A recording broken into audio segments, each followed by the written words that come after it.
ఆయన ఇటు పక్క రాలేదు కదా. ఒకవేళ ఆయన అన్ని తీసేసి ఉండొచ్చు. ఇక్కడ ఉన్నవన్నీ పాత చాక్లెట్స్, ఇక్కడ ఏమీ లేవు.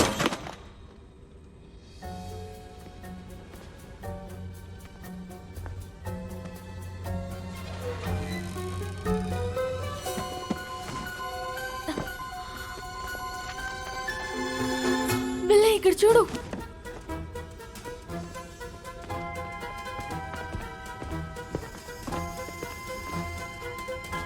మనకు దొరికింది, సాధించాం.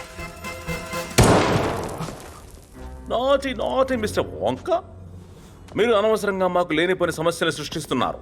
మీరు ఈ అసహ్యమైన అమ్మాయి. తనేమి మామూలు అమ్మాయి కాదు, అది మీకే బాగా తెలుసు. తను మీ ఫ్యామిలీ. ఏంటి ఏం మాట్లాడుతున్నావు బిల్లీ?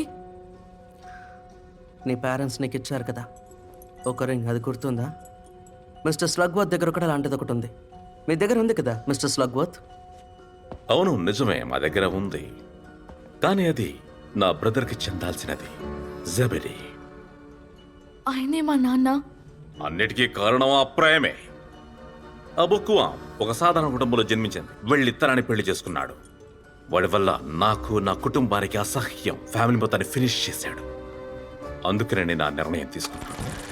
కానీ 9 నెలల తరువాత నీ తల్లి నా ఇంటి తలుపు తట్టింది. నన్ను బ్రతిమలాడింది. నీకు ఆరోగ్యం బాలేదు, నిన్ను చూసుకోవాలని చెప్పింది. నేను సాయం చేస్తానని చెప్పా. కానీ మీరు చేయలేదు కదా.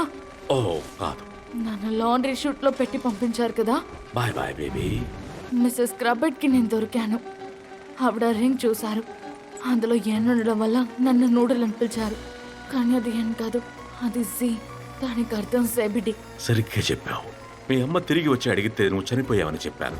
తన మనసు విరిగిపోయింది. అదే జరిగింది. తనకి కావలసినంత డబ్బిచ్చి ఈ ప్రాపర్టీని వదిలేసి వెళ్ళిపోని అడిగాను. తన పేరేంటి? ఏ?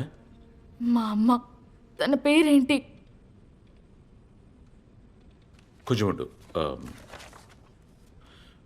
లేదు, నాకు గుర్తు రావడం లేదు.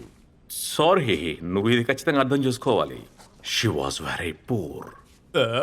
Sorry Felix. తన పేరు డోరతీ. డోరతీ స్మిత్ అని ఇందులో రాస్తుంది.